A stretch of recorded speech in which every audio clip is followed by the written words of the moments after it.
Banjir kembali menggenangi ruas Jalan Kemang Utara 9, Mampang Perapatan, Jakarta Selatan mencapai 70 cm. Sempat surut tadi malam karena diguyur hujan deras sepanjang dini hari hingga pagi tadi membuat ketinggian air kembali meningkat. Akibatnya, aktivitas warga pagi ini terganggu, bahkan pengendara roda 2 maupun roda 4 yang ingin mengarah ke Jalan Bangka maupun sebaliknya lumpuh total tak bisa dilalui. Warga berharap pemerintah sigap dengan mengatasi permasalahan banjir yang tak kunjung usai. Dari kapan? Baru sekitar 2 jam. Pas hujan besar aja. Semalam bukannya sempat naik juga, Bang? Naik sempat surut. Lalu hujan lebat ini menimbulkan kenaikan lagi. Ini gimana, Bang, kondisi jalan di sini? Sementara ditutup. Banjir juga terjadi di pemukiman warga Kebun Pala Jatinegara mencapai 1 meter sejak malam hingga pagi ini. Mau tidak mau, warga terpaksa beraktivitas dengan menerjang genangan banjir. Menurut warga, selain intensitas hujan yang tinggi, aliran kali yang sudah tidak mampu menampung debit air menjadi penyebab pemukiman Kebun Pala menjadi langganan banjir. Malam sih ya. Jadi malam jam 9 sih udah banjir sih. Tapi belum segini. Ini faktornya emang karena hujan apa memang ada kiriman? Dan memang kalinya kiriman sih. Kiriman. Karena di setinggal dewasa sih. Sangat terganggu sih. Pasti kita harus basah-basahan dulu sana ya kan. Kita basah dulu baru kita kerja. Tidak hanya di pemukiman, banjir juga menggenangi sejumlah ruas jalan di ibu kota. Salah satunya di Jalan Cakung Cilincing, Jakarta Timur. Genangan air setinggi 15 cm hingga 30 cm menggenangi sebagai badan jalan ini membuat para pengemudi harus memperlambat laju kendaraannya. Akibatnya, arus lalu lintas di Jalan Cakung Cilincing dari arah Cakung menuju Tanjung Priok tersendat pagi tadi. Sistem drainase yang buruk dan banyaknya bangunan liar yang berdiri di atas lahan hijau menjadi penyebab kawasan ini selalu kebanjiran. Tim Liputan News melaporkan. Pemirsa, banjir juga sempat merendam kawasan Pondok Karya, Mampang, Jakarta Selatan hingga Senin pagi tadi dengan ketinggian 70 cm.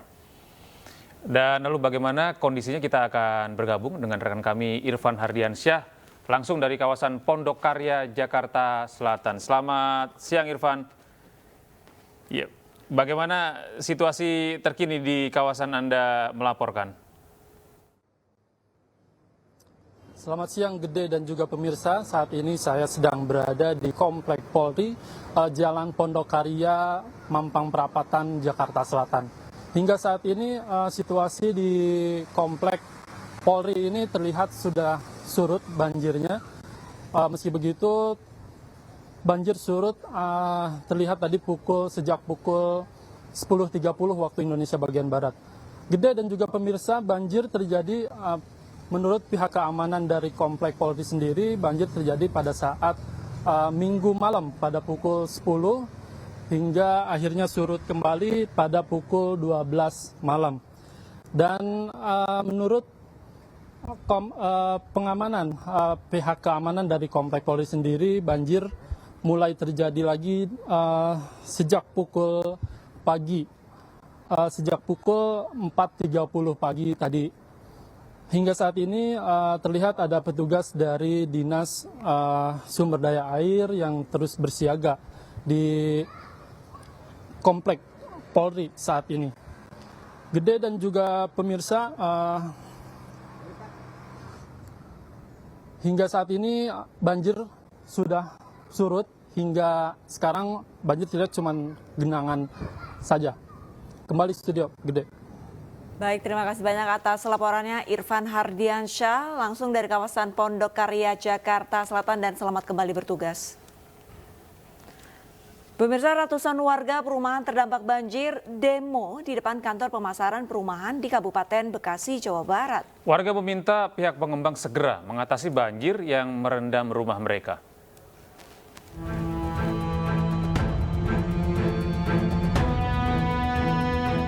Ratusan warga di perumahan Grand Cikarang City, Desa Karang Raharja, Kabupaten Bekasi, Jawa Barat menggeruduk kantor pemasaran. Pasalnya rumah mereka terendam banjir selama beberapa hari terakhir. Ketinggian air bervariasi antara 30 hingga 70 cm. Dengan membentangkan spanduk, mereka meminta pertanggungjawaban pihak pengembang agar segera mempersiapkan resapan air dan sanitasi lingkungan yang baik. Dari hari Jumat. Itu untuk minggu ini, belum minggu-minggu yang lainnya, belum bulan-bulan yang lainnya. Bu, aksi untuk menuntut di sini apa tuh aksinya itu? Aksinya ini demo biar penanggulangan banjir, biar nggak banjir. Ada gimana lah solusinya biar ini banjir nggak nyampe ke Sakura lagi gitu. Bu, intinya warga ingin kenyamanan. Dampaknya apa aja sih, Bu? Ya, yang jelas yang belum lama ini kita rasakan karena adanya banjir. Otomatis aktivitas mereka itu terganggu. Pak, banjirnya kondisinya seperti apa sih, Pak? Ya, kalau banjirnya sampai 6-70 cm. Hari-hari, Pak. Masuk rumah. 4 malam ini. Udah 4 malam, Pak.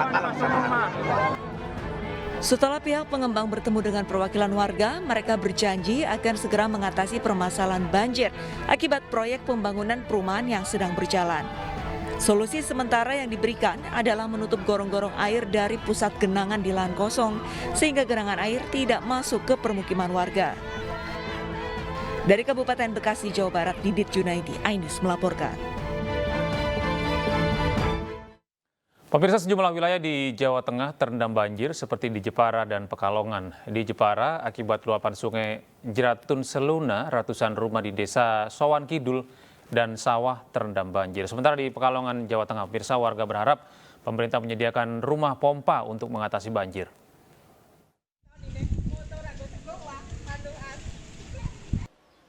Banjir kembali menggenangi kawasan Desa Sowan Kidul, Jepara, Jawa Tengah Senin pagi. Setidaknya ada 248 kepala keluarga terdampak akibat genangan banjir ini. Ketinggian banjir mencapai 50 cm. Sebagian besar rumah warga terendam sehingga mengganggu aktivitas mereka. Setengah 3 itu langsung, kan surut, terus langsung lagi airnya. Setengah 3, subuh langsung masuk ke rumah. Itu air dari mana ini, Bu? Dari sungai sih. Luapan kali Jeratun nih, Mas. Sungainya kan sih, nggak muat sih airnya sih. Langsung udah meluap. Banjir di Desa Sowan Kidul ini terjadi akibat luapan sungai Jeratun Seluna yang berlokasi mengelilingi perkampungan penduduk. Kondisi sungai yang telah dangkal tak mampu mengalirkan debit air tinggi. Warga berharap pemerintah segera menormalisasi sungai Jeratun Seluna sehingga aliran sungai kembali normal. Dari Jepara, Jawa Tengah, Alip Sutarto, iNews melaporkan.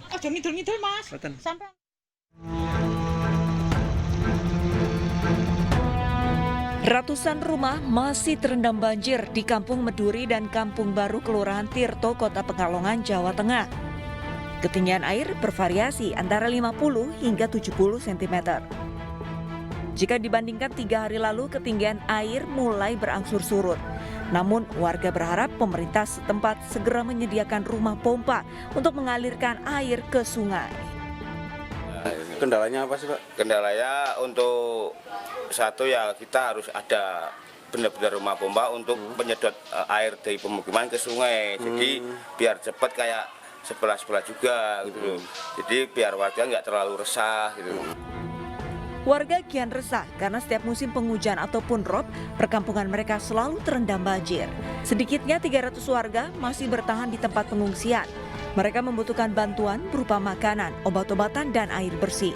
Pasalnya sejumlah anak-anak dan lansia mulai mengeluhkan demam, kembung, mual, dan gatal. Banjir di kota dan Kabupaten Pekalongan ini terjadi di 4 kecamatan di kota Pekalongan, yaitu di Pekalongan Barat, Pekalongan Utara, Pekalongan Timur, dan Pekalongan Selatan. Dari Pekalongan, Jawa Tengah, Suryono Sukarno, iNews melaporkan. Pemirsa, untuk mengetahui update banjir di Pekalongan, Jawa Tengah, kami sudah terhubung bersama rekan kami Suryono Sukarno di Kelurahan Tirto, Pekalongan, Jawa Tengah. Selamat siang, Suryono. Ini apakah banjir di sana sudah mulai surut?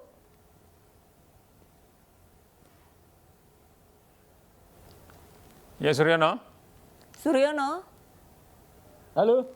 Ya. Apakah banjir sudah mulai surut, Suryono? Sudah lumayan surut ini, Mbak. Baik. Ya. Lalu bagaimana kondisi warga saat ini? Apakah masih ada yang mencoba untuk meninggalkan rumah mereka karena kondisi rumah yang terendam ini, Suryono? Baik, pemirsa, untuk saat ini memang banjir sudah mulai surut, namun surutnya belum begitu tinggi, paling 10 cm. Namun biasanya kalau malam hari ini naik lagi, karena memang karakter banjir rob ini selalu naik dan turun. Dan ditambah lagi hujan sampai saat ini juga masih sering turun. Di belakang saya atau di atas saya berdiri, ini saya di kawasan Meduri, Kelurahan Tirto, Kecamatan Pekalongan Barat, Kota Pekalongan. Ini masih mendung dan sejak tadi juga hujan turun terus. Pas saya live ini kebetulan agak berhenti. Ini adalah lokasi banjir yang cukup dalam. Biasanya di sini ini sekitar hampir 1 meteran, kemarin ini sudah agak turun. Saya bisa perlihatkan kepada Anda. Ini saya berada di lokasi namanya Tirto di Meduri ini. Kawasan ini merupakan kawasan padat penduduk dan ini kondisinya sudah memprihatinkan. Banyak perusahaan usaha-usaha UMKM seperti batik atau pengusaha yang lain yang kesulitan untuk produksi. Saya bisa geser kamera ke sini. Ini adalah salah satu rumah produksi batik UMKM yang terkenal di Pekalongan dan sekitarnya sebagai produsen batik. Ini kondisinya memprihatinkan karena mereka sangat terganggu, terhambat produksinya karena tidak bisa produksi banyak, apalagi mendung seperti ini dan mereka sangat membutuhkan sinar matahari dan tempat produksinya juga seperti ini. Ini tempat produksinya juga kebanjiran. Mereka juga kesulitan untuk melakukan aktivitas. Ini juga sudah berlangsung sejak beberapa waktu dan setiap hujan turun batik ini akan terhambat produksinya. Ini kebetulan siang-siang seperti ini memang produksi batik sedang jalan begitu banyak. Ini ada beberapa produksi ibu-ibu yang sedang mengerjakan pembatikan. Mereka juga terhambat banjir. Ini ibu-ibu produksi batik. Kemudian di dalam ini adalah salah satu ruang produksi. Saya perlihatkan. Kondisinya juga memprihatinkan. Ruangan ini sudah beberapa kali diuruk. Ini kondisinya juga seperti ini. Karena memang batik ini sangat terhambat dengan banjir seperti ini. Mas, gimana Mas dengan kondisi banjir seperti ini Mas? Terganggu nggak? Ya Mas, siapa ini Mas? Ya Mas Budi? Ya. Kondisinya banjir gimana? Berpengaruh nggak terhadap batik? Ya berpengaruh banget Pak. Apa yang mempengaruhi Mas? Nah, untuk mobilitasnya keluar itu sulit. Untuk Sulit? jemur juga sulit. Untuk jemur juga sulit? Nah, bahan baku gimana? Kesulitan nggak datang ke sini? sulit. Sulit Ini juga? Depending semua? Hari Sabtu mau datang, saya pending. Sampai Baik. sekarang belum bisa datang. Harapannya apa Pak dengan kondisi seperti ini? Rumah pompa Pak. Rumah pompa, kenapa? Rumah pompa, soalnya sini itu tempat Sumber air ya? Nah, terakhir air yang datang dari Kemana-mana ya? Suropati, terus dari sini ya? terus datangnya ke sini. Terus sini semua. Baik, pemirsa, ini adalah salah satu keluhan dari UMKM batik dan kondisi banjir ini semoga segera bisa ditanggulangi. Sampai saat ini masih ada sekitar 300 sampai 400 orang yang mengungsi di beberapa tempat di aula kelurahan, musola, masjid dan sebagainya. Dan UMKM batik ini juga perlu ditolong karena mereka penghasilan utamanya adalah dari batik seperti ini. Ya. Demikian, Mbak. Baik, terima kasih Suryono melaporkan dari Pekalongan. Terima kasih atas informasi Anda, selamat bertugas kembali. Iya, ini Lista rupanya di mana-mana hujan. Saya tadi berangkat kerja juga kehujanan. Betul. Nah, di rumah Lista gimana? Hujan nggak? Sebenarnya nggak cuma tadi pagi yang hujan gede, justru hujannya ini dari semalam. Nah ini karena kebetulan semalam itu ada aktivitas di luar, jadi hujan dan ternyata lanjut nih sampai tadi pagi. Betul. Tapi kalau misalkan mengingat hujan dari semalam, ada baiknya tidak cuci mobil dulu ya Gede ya. Betul, tapi ini ada informasi menarik ini. Ada yang cuci mobil pas hujan-hujanan. Wah, siapa ya kira-kira Simak ya? informasi berikut ini.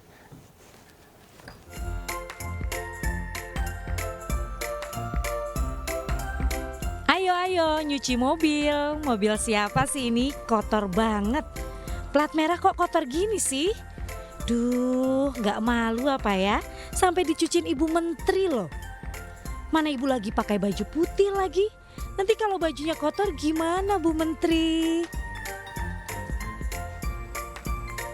Video Menteri Sosial Tri Risma hari ini mencuci mobil dinas Kemensos ini viral di berbagai platform media sosial. Menurut salah satu sumber di Kementerian Sosial, mobil yang dicuci Ibu Menteri ini adalah kendaraan dinas operasional di salah satu bagian. Melihat mobil-mobil plat merah dalam kondisi kotor, Menteri Risma langsung minta diambilkan selang air hingga sepatu boot untuk mencuci mobil kotor itu. Aksi Risma tentu saja membuat bawahannya tak bisa tinggal diam. Dan akhirnya mau tak mau jadi ikutan repot deh mengelap mobil. Aksi Risma mencuci mobil ini menuai banyak tanggapan netizen. Salah satu komentar paling menonjol adalah dari @mazini_gap yang menulis, "Cuci mobil suruh pegawai lain aja Bu Menteri. Jika Mensos bingung mau kerjain apa, saya izin sarankan selesaikan data DTKS yang masih acak-acakan Bu." Ya, memang bukan kali ini saja Ibu Menteri Sosial Tri Risma hari ini melakukan aksi-aksi mencolok. Sebelumnya juga viral di media sosial, Mensos Risma tiba-tiba sujud di hadapan seorang guru sekolah luar biasa saat mengunjungi Balai Wiataguna di Jalan Pajajaran, Kota Bandung, Jawa Barat, Selasa 21 Februari lalu. Hal itu dilakukan usai beradu argumen soal hibah lahan Kemensos untuk sekolah tunanetra. Cukup lama Risma bersujud sebelum dibangkitkan oleh staf dari Kementerian Sosial. Tim Liputan iNews melaporkan. Ya emang Bu Risma ini paling nggak bisa gitu kalau ngelihat yang kotor-kotor langsung dicuci sama beliau. Walaupun hujan tetap Betul. harus bersih, harus segera Betul. dicuci ya. Sehat-sehat terus ya Bu ya, semoga habis nyuci nggak masuk angin. Iya, soalnya nyucinya juga di tengah hujan. Kita ke informasi lain pemirsa. Sementara itu ini ada Menteri Pertahanan Prabowo Subianto memimpin delegasi Indonesia yang berpartisipasi dalam International Defense Exhibition and Conference 2023 di Abu Dhabi. Ya, Prabowo membawa sejumlah industri pertahanan dalam negeri untuk hadir di pameran industri terbesar di Uni Emirat Arab. Prabowo memboyong industri pertahanan dalam negeri, BUMN dan swasta untuk hadir dalam pameran industri pertahanan dunia di Abu Dhabi. Kiprah sejumlah industri pertahanan BUMN seperti PT LEN, PT Dahana, PT DI, PT PAL, dan PT Pindad hadir di pameran semakin diperhitungkan untuk masuk dalam pasar industri pertahanan internasional. Mengucapkan terima kasih yang sebesar-besarnya pada Bapak Menteri Pertahanan dan mengapresiasi inisiasinya dalam untuk melibatkan kami dalam kegiatan NAVDEX ataupun IDEX. Sejumlah produk unggulan industri pertahanan dalam negeri menjadi magnet baru bagi para pengunjung pameran yang hadir. Selain itu, sejumlah kesepakatan industri pertahanan pun dihasilkan dari ajang pameran industri pertahanan di Uni Emirat Arab tersebut. Tim Liputan iNews melaporkan. Pemirsa, dukungan kepada Ganjar Pranowo dalam pemilu 2024 datang dari berbagai daerah, salah satunya dari Ciamis. Ya, bentuk dukungan itu dirayakan dalam konser Pesta Rakyat Ganjar Pranowo #4 yang berlangsung di Taman Lokasana, Kabupaten Ciamis, Jawa Barat.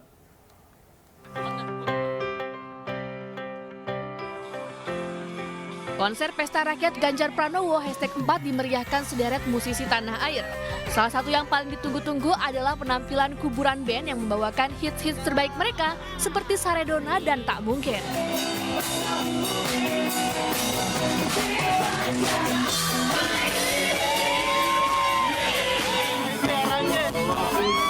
Selain itu, Giovanni bersama Pinky Wiki dan Pop Division juga berhasil menghibur penonton dengan penampilan energik dan memukau.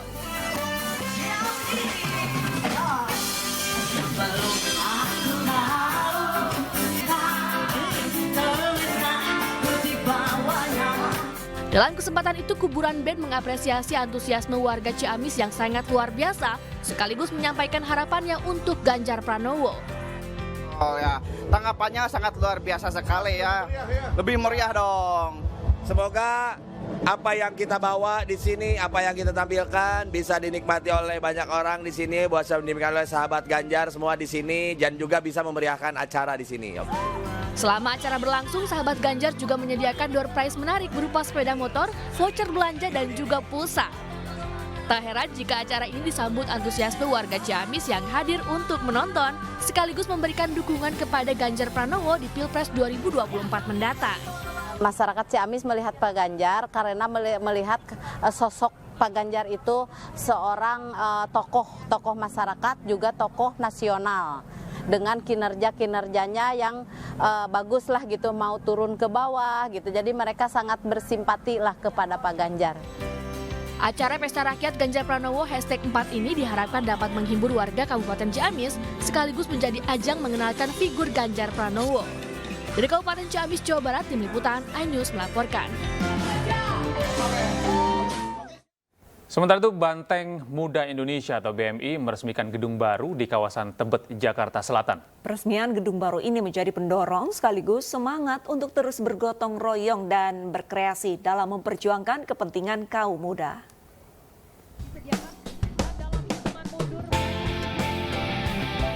Gedung DPP Benteng Muda Indonesia atau BMI diresmikan pembina BMI Puan Maharani, dampingi Ketua Umum DPP BMI Muhammad Herfianto Widiatama, Dekorator BMI Eriko Sutarduga, Catur Adi S. Broto, serta Ketua Fraksi PDIP DPR Utut Adianto.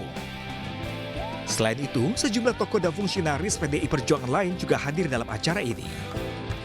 Puan optimistis peran BMI sebagai organisasi sayap PDIP di bawah kepemimpinan Muhammad Herfiano menjadi ujung tombak PDIP yang efektif untuk merangkul anak muda. PDI Perjuangan, dan saya betul-betul optimis bahwa di bawah kepemimpinan Ketum Vino dan seluruh struktur DPP yang ada, saya akan terus memantau dan buktikan bahwa kalian mampu, bahwa kalian bisa, dan akan membesarkan BMI dan PDI Perjuangan ke depan. Sementara itu, Ketua Umum DPP BMI Muhammad Herfiano bertekad mengantarkan PDIP mencetak hat-trick menjadi pemenang pemilu 2024 dengan merangkul pemilih muda yang mencapai 60%. Tentunya pertama-tama sesuai dengan arahan Ibu Ketua Umum bahwa kita harus berjuang membumikan Pancasila, pikiran-pikiran Pancasila Bung Karno terhadap anak muda. Terutama bagaimana kita bersama kawan-kawan muda di Indonesia bisa ikut berjuang memecahkan masalah-masalah bangsa yang sedang terjadi. Gedung baru Banteng Muda Indonesia ini diharapkan menjadi pendorong semangat bagi seluruh pengurus dan anggota untuk terus bergotong royong dan berkreasi dalam memperjuangkan kepentingan kaum muda, termasuk pelaku UMKM yang juga menjadi bagian dari perjuangan memenangkan PDIP dalam pemilu 2024. Dari Jakarta, Tim Liputan iNews melaporkan. Hari ini Eliezer dipindahkan ke Rutan Salemba, Jakarta Pusat untuk menjalani vonis penjara 1 tahun 6 bulan. Informasi selengkapnya akan kami hadirkan usai jeda.